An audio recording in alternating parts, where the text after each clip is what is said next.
All right, friends, in just a moment, I'm going to introduce a really good friend here. She's going to share her message. But, you can give a round of applause. Her name's Abby. Everybody wave to Abby. Yeah. But, listen, her parents are on her way, and I promised her that I would stall so that her parents can see her speak. Like, that's an important thing. So we're going to pivot real quick. I need you to find a partner, and I need you to go back to back. You guys are going to get to play a few more rounds of the game that we just played. So back to back, find somebody, back to back. Sit down on the ground, back to back to each other. Hey, Casey, we're going to bring up the game slides. They're going to play it here while we wait on Abby's parents. Okay. All right, back to back.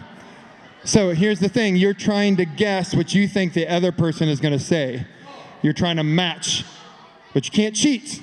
You don't talky. You're just going to think in your brain. And when I say 3, you're going to turn and you're going to say what it is, okay? So like before it was McDonald's and somebody said, it's fries. So you're going to think in your brain, you're going to turn 1, 2, 3, and you're going to say the answer and see if you get it the same as the person that's sitting next to you. All right, so let's throw it on the screen here. What do we got? The question is, pick a number 1 through 5. Pick a number 1 through 5, no talky. Okay, would you rather eat your mom's cookies or their mom's cookies? Oh my goodness. You want to match answers.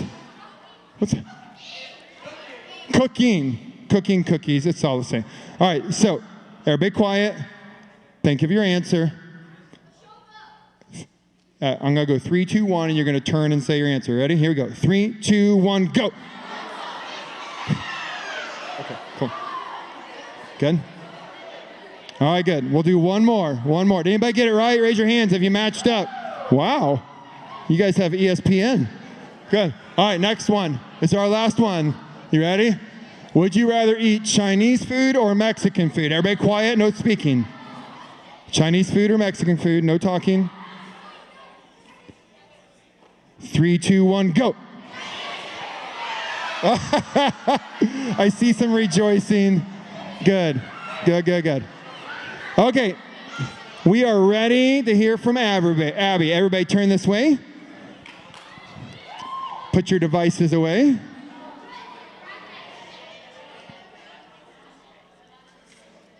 So here's the thing. At Resurrection students, we love when students get to be leaders of things, when they get to share their faith and they get to grow.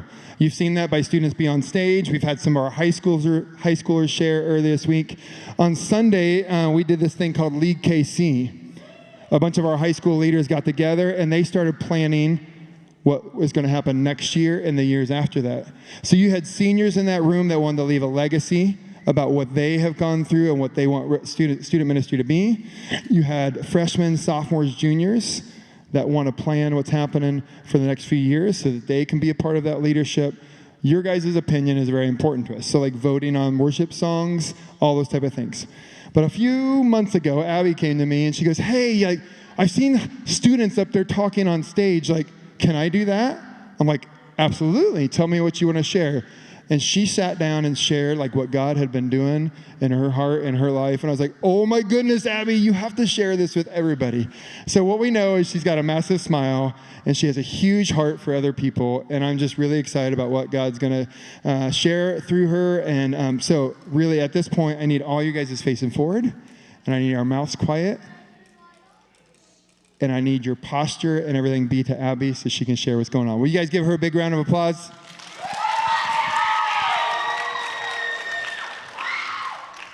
Hi, I'm Abigail Mahoney, and I'm an 8th grader at Lakewood Middle School. If I had one Bible verse to describe my faith, it would be Psalms 46:5, God is within her, she will not fail. I've been going to Res Life for 3 years. So I started going to Res Life because my brother went, and I thought it was super cool, and I wanted to be a part of it. So I showed up to the 2020 kickoff. I continued going to Wednesday nights. My family before this didn't really go to church just because there were a lot of conflicts. In 6th grade, I got involved in a friendship with some people who influenced me to do not great things. Not only did these toxic people affect me, but also my family. They brought down my mental health, and I lost the trust with my parents. During this time, I would always pray to God when I wanted something. one case, I wanted somebody to answer my text and give me attention for something I shouldn't have gotten attention for. There were two good things that came out of this situation. Is that it taught me that friendship should make you feel better about yourself and make the real you shine. These people did not make the best version of me stand out. They made the worst side of me that I never thought I would see come out. The second thing is, I met Ginger and I met Todd. In 7th grade, I still went to Res Life, but it didn't really have a big impact on me yet. This year, I went through a bunch of friendships trying to find my people. Sometimes they ghosted me, but also I ghosted them. I finally got asked a question that changed my life. Why would someone want to be friends with Abby? Ginger, my therapist, asked me this. And at first, I couldn't answer this question. I thought it was weird talking about myself. I guess I'm kind. I don't know. But then I also got another really big question, but this time in my faith. And it's a question I can't answer. My uncle diagnosed with brain cancer.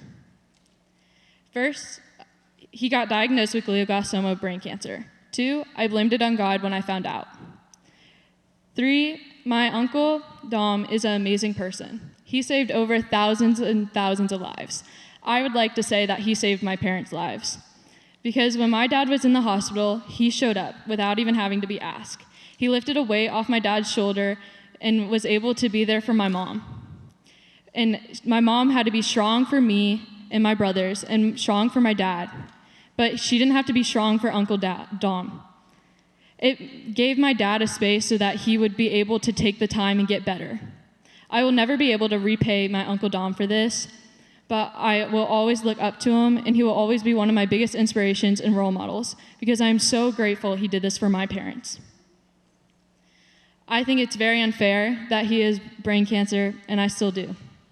In 8th grade, I turned up God's volume, and I started learning more about myself and my faith. I learned I like being friends with people who can make me laugh and who want me to be me. People who encourage me to do the best and support me. I found a lot of people who've become my people. My people are the people in my life I choose to have. I choose to spend time with them, and I choose to talk to them, and they choose to talk to me too. I also started going to church a lot more, and I got closer with the people in Res. As I said, my Uncle Dom got diagnosed with brain cancer. There are 3 people I told out of my family: Ginger, Todd, and my best friend Katie. Because of this, I got to talk to Todd one night, and I started bawling my eyes out. I said, Todd, can you pray for my Uncle Dom? Because I don't think my prayers are working, and I'm losing a little hope. And he said, yes, Abby, of course I can, but don't lose hope. You got this. After that, Jake and Liv pulled me aside and said, do you want to talk? And I said, yes, please. And they shared with me they understood my feelings towards God and how I blamed him for this hurtful thing he did to such a good person. But then I started talking to Jake and Liv, and they made a really good point. Good things happen to bad people. Good things happen to good people, but so do bad things, and that's okay. It doesn't mean that God did it on purpose. And because of Res, I started learning with a glass half full mindset. I built this strength so I can go to California and I can spend time with my uncle, and I don't have to worry about the death that's to come. I get to sit with him in the living room and watch baseball that I don't really understand, but he does, so I would love to watch. Or sit at dinner and share our joys and concerns and just those little laughs in the darkness of brain cancer. Shine a little light.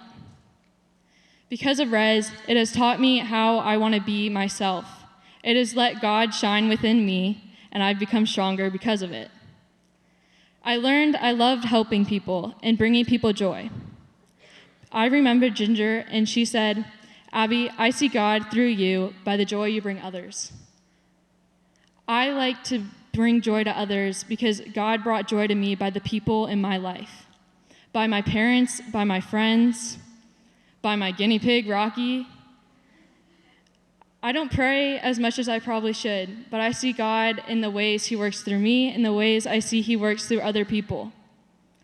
I see God in the smiles and laughters, in the music that just hits the spot in that moment. My people are the people who bring me joy so I can bring joy to others. Why would people want to be friends with Abby? Well, I'm a good person. I love volunteering, and I am kind to other people, and I listen if you need somebody to listen to. I talk when you just want to talk. I'm able to be there, and as long as you're there for me. I've learned through my journey that just because life is hard, it's going to be hard no matter what. But you have to figure out how you're going to fix it, how to make it a little easier for yourself. In my case, I do something my mom taught me. She's right over there. But what she does is she teaches me to breathe in, smell the flowers, and breathe out. Blow out the candles. So when I'm ever having a panic attack, or I think life is just a little too hard in that moment, I always go back to that. And I always talk to the people who bring me joy and who want to be friends with me because I want to be friends with them. Thank you.